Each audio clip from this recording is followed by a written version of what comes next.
Welcome to Love and Speak the Truth, a podcast with Sister B and friends. It might get messy, sacred to secular. Don't judge. All voices will be heard here. So listen up.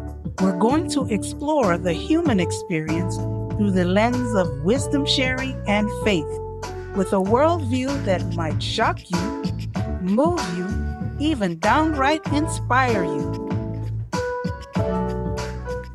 Well, we welcome today Sister Xiomara Mendez Hernandez. Sister Xiomara is an Adrian Dominican sister and is the executive director of Dominican Sisters Conference. You will be impressed with her enthusiasm, joy, laughter, and passionate expression for preaching the gospel of love to the marginalized and the voiceless. We welcome here today Sister Xiomara. So good to see you. So good to see you. Long time. Thank you, Brenda, for this invitation. You know me. Right now, I am the executive director of Dominican Sisters Conference. Now say that again. I am the executive director of the Dominican Sisters Conference in the United States. Mm-hmm. What does that mean, really? Our office brings together the voices of the Dominican sisters in the United States. Mm-hmm. So our motto, let us say, is that standing as a clear voice for truth, justice, and peace. Okay. So since we represent the Dominican sisters here in the States who are trying to continue to preach the good news of the gospel, our organization gather all the justice promoters of every congregation, Dominican congregation. So we don't work as silos. We now our voices to have a stronger voice, to cooperate, to collaborate, because every congregation has its own group of people who are working in different topics. Some of them are the same topics, and they collaborate with one another. Right now, we have the Dominican Preaching Conference for College, who are coming together to talk about what are the issues that we need to talk about it, that we need to raise our voices about it. And the next one this summer will be the high school preaching conference. So we are helping our young people who we teach how to empower their voices, for their voices to be heard, and they can proclaim the truth with passion and compassion. Mm-hmm. So we are training these young people to be preachers. Mm-hmm. Preachers of truth, Mm-hmm. and preachers of the good news that is so much needed in the midst of so many bad news that we hear every day. Mm-hmm. So we also have the same group for justice promoters also have the voices of earth. So this is another issue about how, for example, I here in Florida, and to speak about climate change is almost a sin. Mm-hmm. It's almost prohibited by the politicians here in Florida, which is, I feel so sad that we are here, we have our headquarters here, and this politics and this nonsense way of leading this state, which is the second most important state bringing the food to the table of the United States people. So we have also different groups within the organization talking and educating people about the need to listen the voices of creation. You know, Sister Xiomara, I think that what I'm hearing you say and what I feel that is necessary is to have that prophetic voice, the voices that challenge, the voices that pushes us beyond our own expectations, our own comfort zones, into a place of negotiating peace amongst ourselves. I suspect you live in a state where it's difficult to raise those voices and those issues. And I hear you saying that, but there's a way where you have this platform of the Dominican sisters all over the country. It's a Mhm. huge organization. How many members in your constituency? Yeah. We have 19 congregations, and 17 of them are United States based, and 2 of them are international. So besides that, we also collaborate with the Dominican Sisters International Confederation and the office that is in Rome. And together we are in partnership, and we have an office in the United Nations. So that is another way for us to bring the issues around the world to the United Nations. Mhm. Do you think So it's making an impact, your voices that you're bringing to the fore? That's making a difference in how people see the issues for yeah. peace, for justice, for earth. Mm. Just last month in March, I was in the United Nations, and I was in the CSW 68, which is the conference that unites women around the world. We were in person, almost 6,000 women, and more than 15,000 online. Mm, So, and all these people from around the world, all these politicians around the world who have representation in the United Nations, heard our voices. I made sure, and the group that we were representing, the Dominican Sisters in the United States, made sure we were early so we had the best seats at the table mhm. where the different topics were and the different issues were raised. We have our voices. We will have the opportunity to talk and to bring also the voices of the people we minister, and especially the issues of women. Yeah. What We heard difference do you that. think it's making? What when you say that sounds like a real body of people coming Mhm, together to present the issues on that level. Well, mhm. what do you want to see happen? For example, we heard that in some countries, still women cannot own their own land. And they are the one who had the babies. And they are the one who raised the children. And they are the one who work in the land around the world today, 2024. Hmm. And they, because they are no male, they cannot own land. Hmm.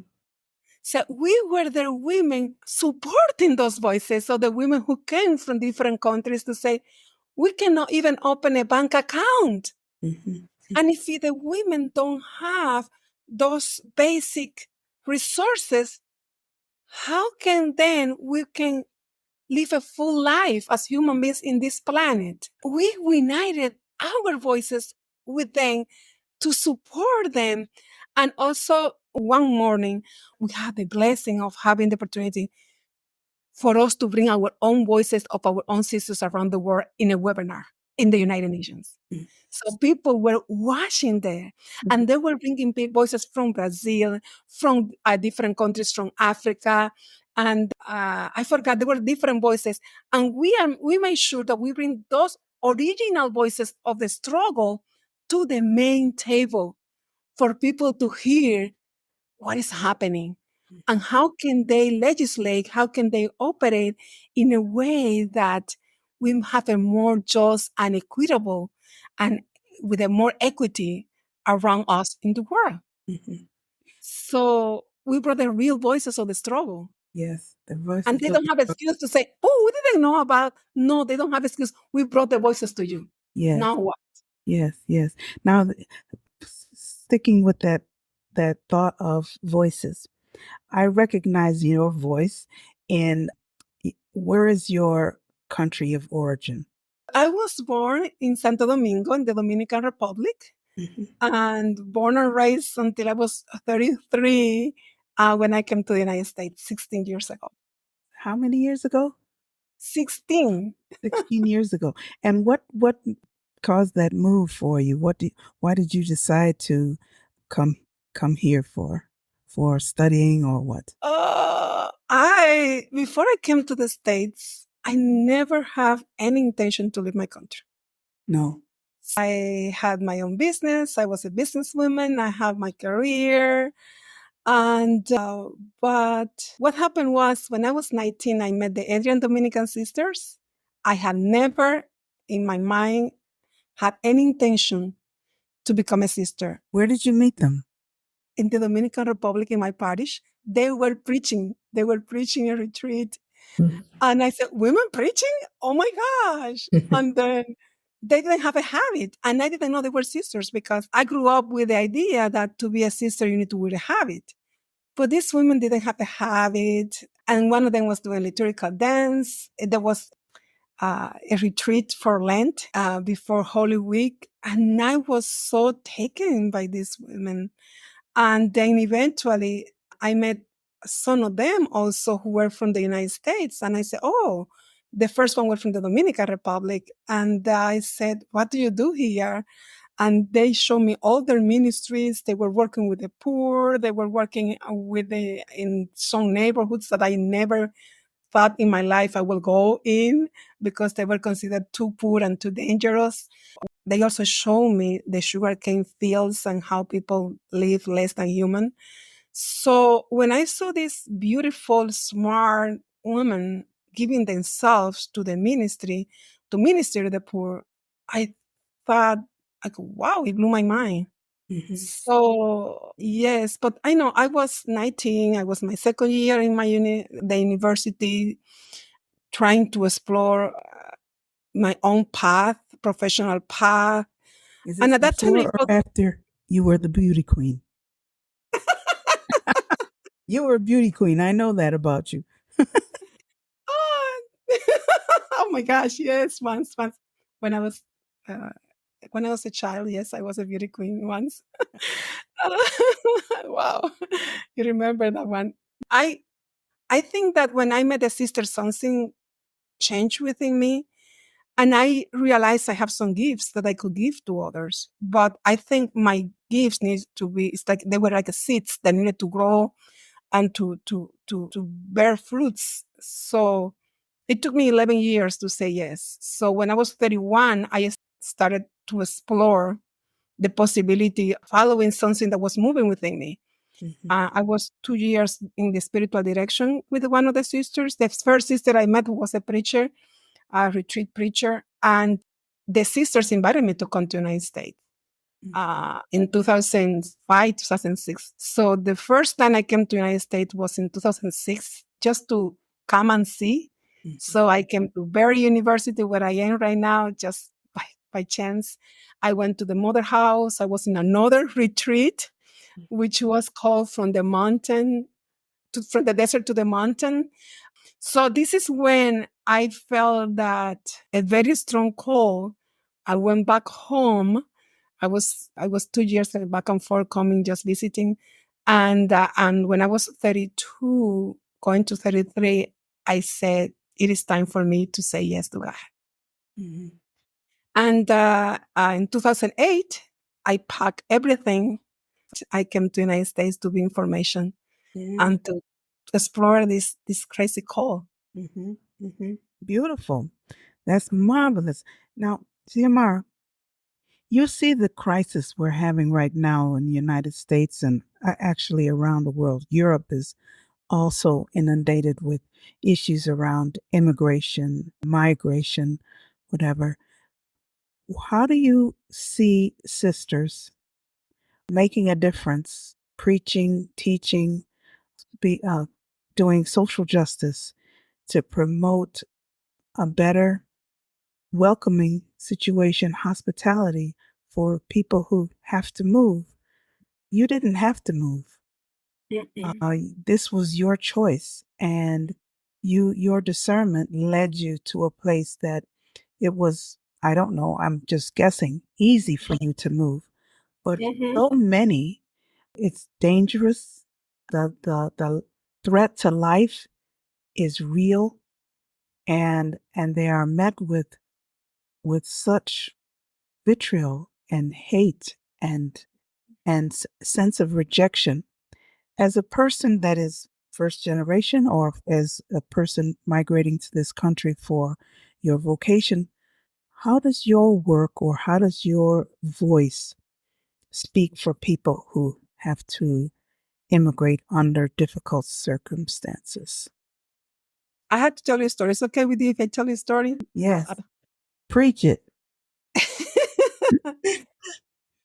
As I shared with you, I have never dreamed, dreamed big. become a United States citizen or anything, and I will tell you why. In 1965, my country was have a civil war. Uh, the United States invaded my country, and they said occupation. I grew up saying that was an invasion. So I was born 9 years later, and in 1974, and the devastation that I grew up was so big, so crazy. The poverty was all over. Thank God my parents were very hard workers. Never went hungry. Thanks be to God. I think in that sense I was privileged because I didn't lack clothes and I have education, good education, always. I have always had books. So I grew up in that environment, right? So because of that sentiment, I grew up kind of rejecting the politics in the United States because I grew up firsthand with what a country as big as this can do to a small country like mine. So to meet the sisters for me it was a change of heart. It was a new revelation for me of the goodness of the people in this country. So coming to this country was a revolutionary change of heart and mind. So when it was time for me, I had a green card after having a religious visa. Then there was a different president in this country, and that there was a lot of tension of immigrant people in this country. And I was an immigrant. Even though I was a missionary, I was serving the people. And it was when my priorities at that time asked me, it is time for you to become a citizen if we want to continue for you to serve the people in this country. And I said, okay, it took me some time to discern, to accept to become a citizen. And you know what was the turning point? At that time, I was in Chicago. And I saw the mass of people coming through the border. And I had the opportunity to have a vote. So when I saw the power I have in my hand, I decided to become a citizen of this country because that is a privilege for me. And how can I use my privilege and my voice to help others was by becoming a citizen. Yes. That was when I even called my daddy and I said, Daddy, what do you think? Because all my family is in the Dominican Republic, except one of my brothers who lives in Puerto Rico, who is part of the United States. So we never thought about immigrating or emigrating or going out of the country for a better life. Not because we are rich, but because we have what we needed in the country. Why to leave the country? But I heard these stories in the chaplaincy, working with the people in the hospital, in the emergency rooms, and even I had the opportunity to go to the border. I heard firsthand, and also the migrant workers on the fields. I was able to minister to them. When I heard their struggle, and I said, "Oh, I have a voice that I can be heard and can create an impact for have a better pathway for these immigrants who are leaving their countries not because they want it. Who wants to leave their country? Who wants to leave their land? Right? Yeah. No one. Who wants to leave the beautiful landscape that made them who they were? The need, the hungry, the persecution, the violence. So I heard firsthand the cry of the poor. So this is why, like organizations like the one I am working right now, we unite our voices so that the ones who are voiceless feel empowered also to raise their own voice, and we bring their voice. We are not their voices. We bring their voices to the table. Yes. Yes. And others who are empowered can hear the cry of the poor. Yes. Yes. That's really the impact that we sisters, religious people in the Catholic tradition, we can network with each other and be a prophetic voice even when our numbers are going down and even when we are not necessarily a part of the power structure, at least in our country. We have the potential, and we do it, and we've done it throughout history, to bring the voices of justice for people who have no voice. And so that's really the remarkable thing about being associated with religious life in this country, is that we've gain the platform in areas where we can make that real difference. Do you feel that immigration is at a crisis point in our country, and the dialogue that has to happen, is it with the political system, the economic system, the social system? Because everywhere you look, people are getting caught in the trap of not having a voice in areas that allows them to come to safety, come to a place that they can do what all other immigrants did throughout the history of this country, except maybe the Black slaves, right? You know, Brenda, one of the things that I still puzzle my mind and my brain is that how a country and a country built of by immigrants in all the ways you can imagine. The one who came because of the potato famine, the ones who came because of religious persecution. This country is built by all these people who were left there where they live Mm-hmm. to for a better life, right? Mm-hmm. And even the African American in the United States, who many of their ancestors were forced to be brought as immigrants, right, as enslaved, Mm-hmm. but they were the one who built this country. How can we have this kind of resistance to Mm-hmm. people who are trying to do the same that Yes, their ancestors did? yes, yes. A country of who once was welcoming has become trapped in these stories of fear. It's fear. That's the key word that you've said right there.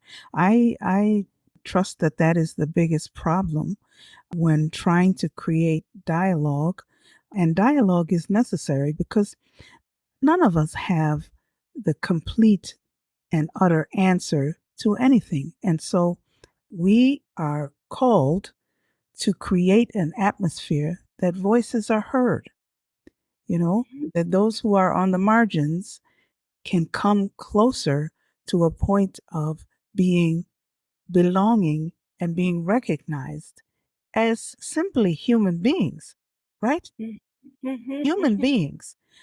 I think too many times you hear that fear spelled out by calling people out of their name, but they're not human; they're animal, mhm, mhm, or mhm. they're called out by unlawful behavior and singled out because they're from somewhere else, and it's all based in fear, isn't it?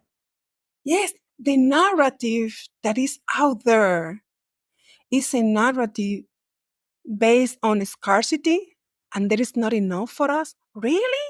Mm-hmm. Really, there is not enough? Are we Christian? Do we live in the God of abundance? Mm-hmm. You know, and again, as I said to you, I cannot believe that descendant of immigrants can operate and can be continue to fostering this anti-immigrant way of of doing our United States life, one of the most powerful countries in the world. Mm-hmm. So for me, it's like it's still puzzling. Mm-hmm. How can we, coming from we come from, don't have the strength and the humanity to see the suffering Mm-hmm. of the immigrant people Yes, yes. It's and see their gifts and see them as human beings, a whole human being? mm-hmm. Is this something that do you recognize this in the work that you're doing with the sisters, having a voice of advocacy for those who are voiceless in this area of immigration? In every single scenario we are in the universities. I know that one of our congregations is Cincinnati. In Chicago, they have Dominican University, and they have a scholarship.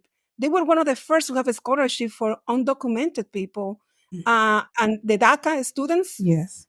because they came as little children to United States, and because they came as immigrants, there was not a pathway Mm. for them to have legal documentation, but they studied in our schools, Mm-hmm. Yes. but they were not recognized Mm-hmm. as citizens of this country. Mm-hmm. So, and the thing is that because we know one another, we network. Yes. We create scholarships for first generation, for immigrants. Yes. We try to, again, to give opportunities to people, but we talk to one another. What are you doing? How are you doing? So another thing that we learn, and it's very inspiring, one of our congregations also has what is called the PAB, Portfolio Advisory Board. The So what is Port that? Authority? Portfolio Portfolio. Advisory Board. What is this? This community put their resources together and they create uh, these funds, right? And they lend these funds to organizations, small organizations that no one lent money to them. One of them was a beautiful story about the first one we had more than 50 years ago was an African American man who wanted to open a bakery. No bank lent him money. You know what happened? He opened the bakery, he helped the community, and then he taught the young people how to bake and create their own business. So this same organization opened the first co-op. Then they opened the little banks. I went to one of the banks, the small banks in Chicago, and they were in very impoverished neighborhoods, lending money to people who they have never lent money, where the people who live in food deserts. Yeah. So it's about impacting, planting little seeds of hope wherever we are. Yes. We put our resources and we lend it to the poor people who never had the opportunity to have, for example, a roof. Yes. Yes. So, Xiomara, you're saying that one of the major impacts is to be little seeds of hope for people, Yes, planting those seeds. yes. When I think of the destruction in places like Gaza and Ukraine and Somalia and Ethiopia and all the different places around the world where companies have gone in and taken the natural resources out and left the people in poverty and governments that are corrupt. We're seeing it all over the world. And religious women in particular, I speak of, who have the courage to plant those seeds of hope, plant those seeds of change, the small little banks that have loans for people who can't afford to get loans from the big banks. This is the kind of thing that changes the world, isn't it? Yes, yes, yes. It's like in the Bible. It's like a mustard seed. With a mustard seed Yes, to start it. yes. The rest is story. If you have the faith of the mustard seed, you could Yes, say, "Move mountains, get out of my way." Yes, yes, an old indeed, gospel. sister. That's an old song. And you can, when you hear the old folks singing that song, and they just say, you just know that it can happen by the strength of soul and the strength of will and Amen. the faith in God, right? Yes, yes, yes. So I Mhm, see that you continue now in leadership mhm, of this organization that continue to have the conversation necessary to change the world, planting seeds, bringing people together to have that prophetic voice. mhm, It's mhm, incredible what we get to do. This podcast, Love and Speak the Truth, it is important that we really try to focus on truth in our lives because there's so much falsehood, there's so much fake news, there's so much people just bend the truth to suit themselves, right? mhm, Well, mhm, at least that's been my experience.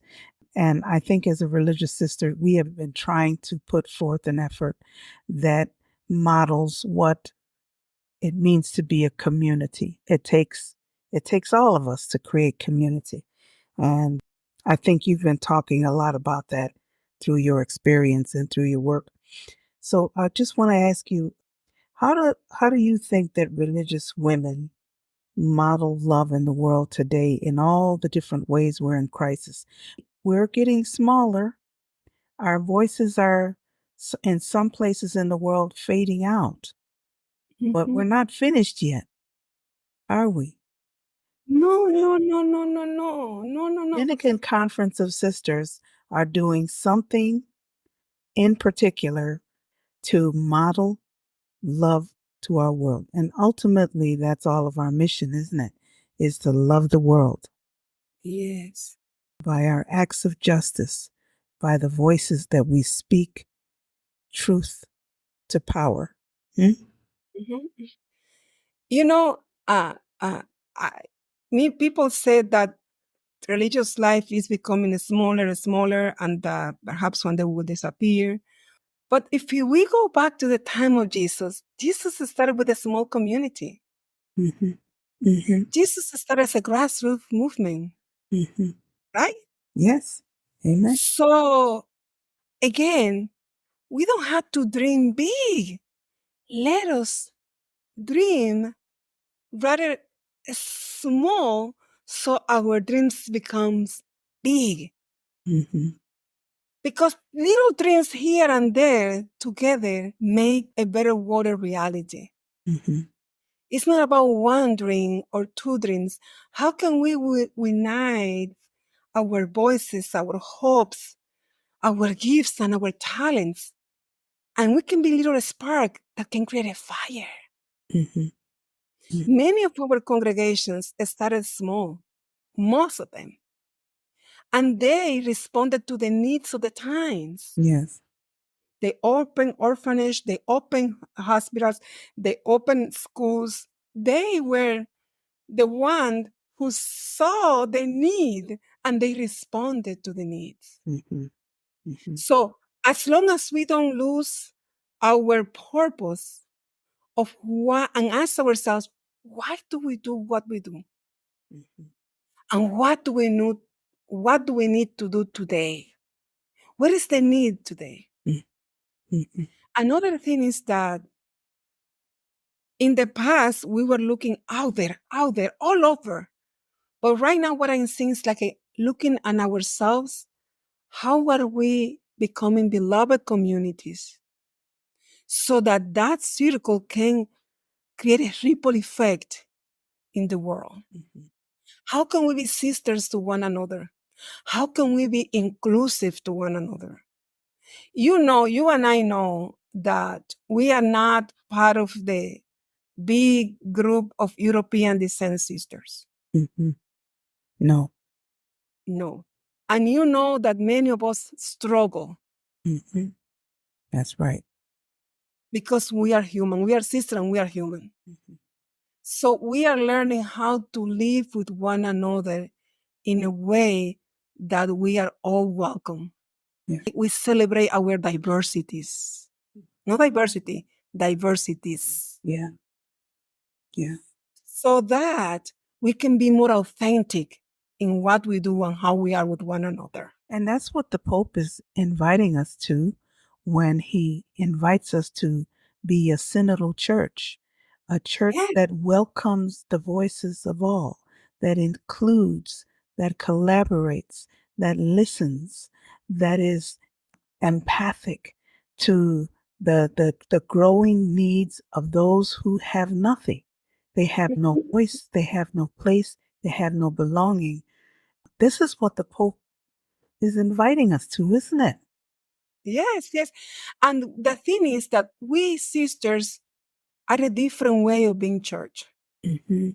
Yeah. We are trying to find ways of not being hierarchical, but have circular tables, Yeah. round tables, Yes. where there is no top and down, head and foot. No. Circular tables where all our voices are united, where we come to dream together, where we come to respond together, and when we come to build again and again and again the beloved community that Jesus invited us Mm-hmm. to build. Yes. Mm-hmm. It's about love. Everything is about love. Yes. And if you don't do things with love, and if you don't live love, what else? What else? What else? That's exactly it right there. I believe in the power of love, and the sisters have the capacity to bring that power alive. That's right. in the way we relate with one another and the way we work with others to bring peace, to bring love, to bring justice, to bring truth that is so much needed today. Mm-hmm. Okay, so I just want to kind of give you an opportunity as we sort of close up with this amazing conversation that we're having. I love that you have such a wide view. I wish that we could have engaged together in Spanish. I had been trying my best to learn Spanish. My dear friend is Spanish from Spain, and every once in a while she gives me a word to learn, and Oh, I cannot retain it. oh, But I just want to wrap up with a little bit of a question to you. okay. And this is a question that I've asked each guest so far, and other guests to come, I will ask. And that is, if you had one truth, the one truth that you live by, your personal truth, the thing that you maybe grew up with, something that sustains you as a sister, as a woman, as a voice for the poor and the marginalized, what is the one truth that inspires you forward that you would like to share with the rest of this podcast community? It's one truth. Each one of us is loved. Mm-hmm. We were born out of love. We were born because of love. We don't need to deserve love because we are already loved. Mm-hmm. So when we see each other at our eyes, and I say, like in Africa, they say Ubuntu. I am because you are. You are because I am. Mm-hmm. I am love. And because I am love, you are love. You are loved, then I am loved. Mm-hmm. It is all about being created, being love, and being in love. Mm-hmm. Once we had this sacred truth incarnated within us, Mm-hmm. in our flesh, we will see each person, each part of the creation, a tree, a fish, the water, everything is created by love, with love, and through love. Yes. Amen. Thank you, Xiomara. Thank I think that your smile and your aura express very well the gift that you are to the Dominican Conference, the Dominican Sisters, and to us on this you. Speak Love and Speak the Truth. You've just done that for us. Thank you so much. Thank God. God bless you. Bless you. Bye now. And now for the wrap up. You have just had a human experience from a spiritual being. We have so much to learn. So go forth to love and speak the truth. Ad majorem Dei gloriam. A couple of announcements. Don't forget to rate and follow us on Apple Podcast or Spotify. We are on Facebook at Love Speak Truth, and visit our website at www.lovespeaktruth.org.